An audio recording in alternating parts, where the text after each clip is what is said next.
Começa hoje o curso de filosofia do ensino médio. Nós estaremos juntos nesta jornada. Aproveite e bons estudos. Você vai assistir a teleaula de número 1.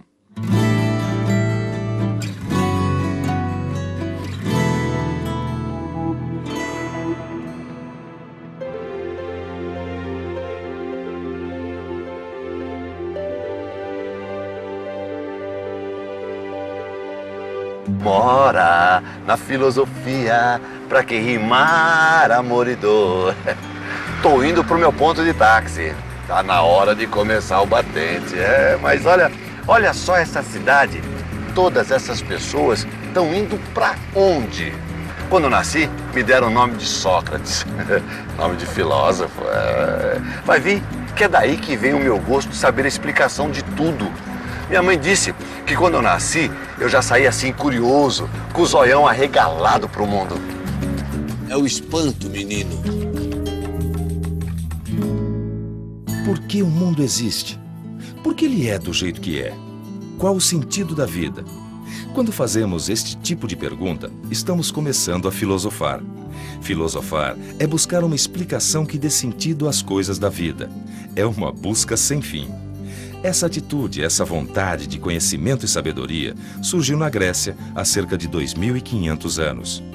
Do taxista ao padeiro, da professora ao operário, todos podem ter a atitude de um filósofo. Basta ser curioso e querer ir fundo na busca da explicação das coisas. E então, perceber o que é filosofia? É o esforço que a gente faz para entender qualquer coisa que existe ou que as pessoas fazem. Eu sou assim. Eu quero saber o assim e o assado do mundo. Esse curso é comigo mesmo. Aqui está o meu cartão. Seu Sócrates, o filósofo da praça. E se prepara que está começando.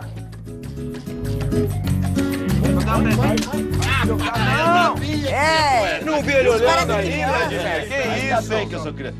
Opa, eu? Que isso, rapaz? Só. Minha vez. Você tá com 6? Alô? Pode contar. Sim? Pois não, 15 minutos. 15 minutinhos. Muito obrigado. Retona ele, Vladimir. Tem que trabalhar aqui, vai. Quem tá livre? Você Opa, doutor. Sou eu mesmo. Por favor. Tchau. Vamos jogar uma? Vamos? Onde é que nós vamos? Pra Oca, no Parque Ibirapuera. Oca, é. Desculpe a curiosidade, mas falando em Oca, o senhor é filho de índio, não é? Sou metade pancararu. Pai índio e mãe branca. Pancararu, é. Onde é que eles ficam? Os pancararus são de Pernambuco, mas tem muitos aqui em São Paulo. Eu nasci aqui mesmo na cidade. E não foi numa Oca, né? Não. Oca agora só mesmo no Ibirapuera. Ah, o senhor se importa com rádio? Não. E hoje, não se esqueçam, tem eclipse da Lua. Às 7 horas da noite, a Terra estará exatamente entre a Lua e o Sol. A palavra eclipse vem do verbo grego ekleipo, que significa desaparecer. É um evento astronômico, quando um corpo celeste se sobrepõe a outro, da perspectiva de quem enxerga, claro. Geralmente se fala em eclipses solares, quando a Lua é vista da Terra passando por cima do Sol. E eclipses lunares, quando a Terra se coloca entre o Sol e a Lua, projetando a sombra na Lua. Você sabia que, no passado, as pessoas ficavam assombradas com os eclipses? Achavam que era um presságio, um sinal de desgraça e catástrofe. Essa era uma das muitas crendices associadas aos astros antigamente, minha cara Magnólia. E agora, a pergunta do dia. Quando se diz que uma pessoa é lunática, é por quê? A. Ela mora numa cratera lunar. B. Ela é louca de pedra. Ou C. Ela já pisou na Lua. Quem acertar a resposta e explicar o seu porquê vai poder assistir ao eclipse aqui da torre da nossa emissora. Visão panorâmica com direito a acompanhante. Programa romântico, hein? E agora, como diz o Gilberto Gil, hoje a gente precisa ver o luar.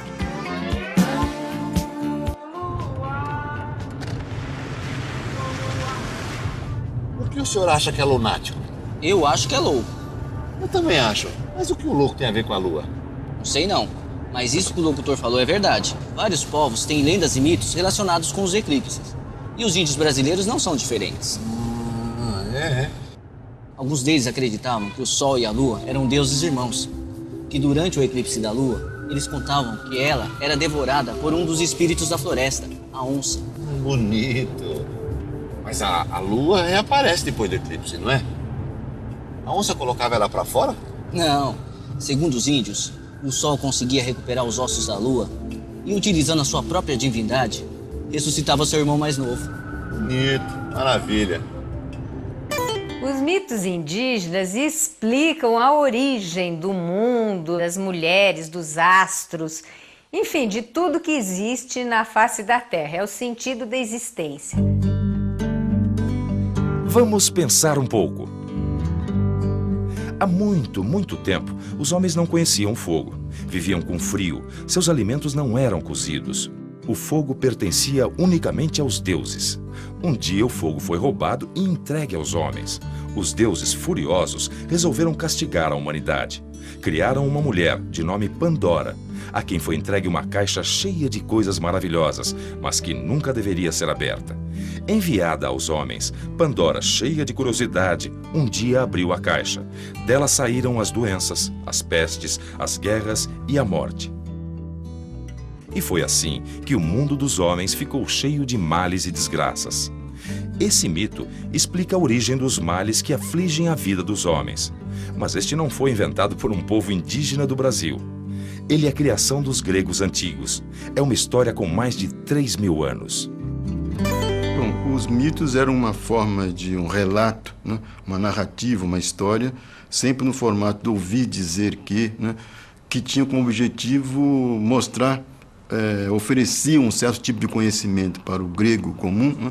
Sobre sua origem, né? Sobre os seus fundadores, né? Sobre os seus heróis, né? Sobre os deuses.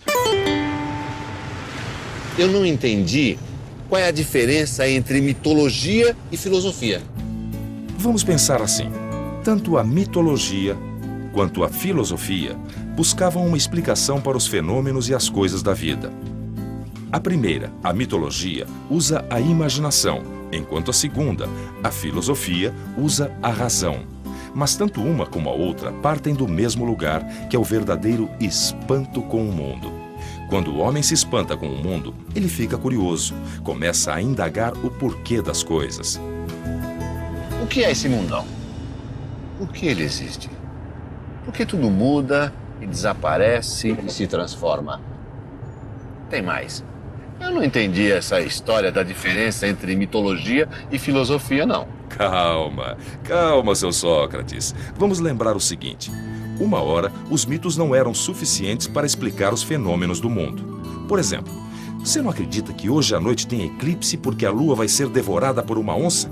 Você quer outra explicação, não é? Pois então, passou-se a fazer uma investigação mais rigorosa dos fenômenos. Isso aconteceu na Grécia, 6 séculos antes de Cristo. Foi quando nasceu a filosofia, que em grego significa amizade pela sabedoria, ou amor e respeito pelo saber. Os gregos foram os primeiros a buscar explicações dos fenômenos naturais sem a ajuda de deuses ou seres sobrenaturais. O filósofo Platão, por exemplo, já propunha novas explicações para os movimentos dos astros no céu. Os gregos compreenderam que um eclipse era um jogo de sombras no céu. Nós, ocidentais, costumamos dizer que a filosofia nasce na Grécia Antiga por volta do século V a.C. É quando as explicações do mundo deixam de apelar aos mitos, aos deuses, à religião, a lendas, e começam a procurar se fazer em termos da razão. Ou seja, começa a pergunta por quê? Por que isso aconteceu? Por que são as coisas assim? E quando começa a pergunta por quê, não para mais. A filosofia vai daí em diante sempre procurar explorar o porquê das coisas, dos fenômenos, das ações. Ela chegou. Tchau, gente. Bom dia, seu Sócrates. Bom dia, dona Matilde. Tudo bom? Tudo bem com o senhor? Graças a Deus. Então tá bom. Dona Matilde, a senhora sabe o que o louco tem a ver com a lua? Louco e lua? É. Ai, seu Sócrates, mas hoje você tá querendo mesmo me derrubar, hein? É uma enquete da rádio, dona Matilde. Quem ganhar vai ver o eclipse lá do alto do prédio. Louco e lua. Acho que eu já sei a resposta. Eu acho que tem a ver com as fases da lua. Como a lua muda o tempo todo, ela é nova, crescente, cheia e minguante. Os povos antigos associaram essa inconstância com a loucura ou a paixão amorosa. E aí criaram esse mito, essa lenda, de que os loucos e os apaixonados eram influenciados pela lua. Lunáticos. É claro. Alô, eu já sei a resposta do louco e da lua.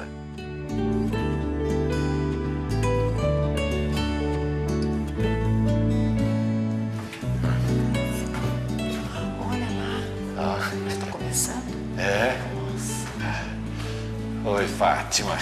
Que bom que você aceitou meu convite. Você sabia que a lua é o astro dos namorados? E Sócrates, lá vem você de novo?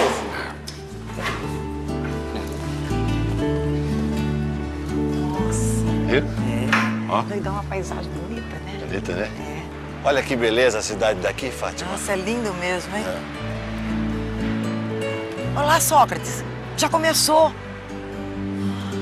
Que coisa linda. Lindo. É um jogo de sombras no céu, né? Nossa, é lindo.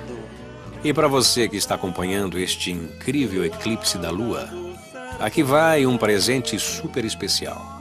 A Lua, na voz de um dos cantores mais queridos do Brasil. Luar como esse do sertão. E atenção, se liga aí que é hora da revisão. Na teleaula de hoje, aprendemos sobre a origem da filosofia.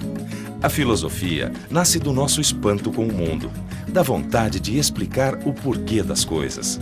Você viu que a mitologia também é uma maneira de explicar o mundo, mas de um jeito fantasioso, com a ajuda de deuses e entes sobrenaturais. A filosofia nasceu na Grécia como uma tentativa de explicar o mundo de uma maneira mais racional. Seu significado em grego é amizade pela sabedoria, ou amor e respeito pelo saber. Cada um de nós é filósofo quando busca respostas para suas questões e problemas.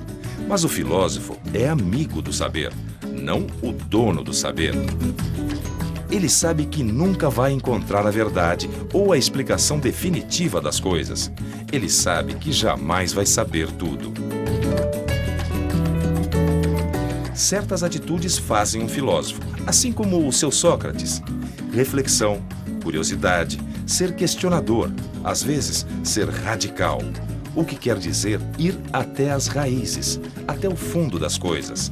E radical, esse curso vai ser. Ah, vai. Pode esperar.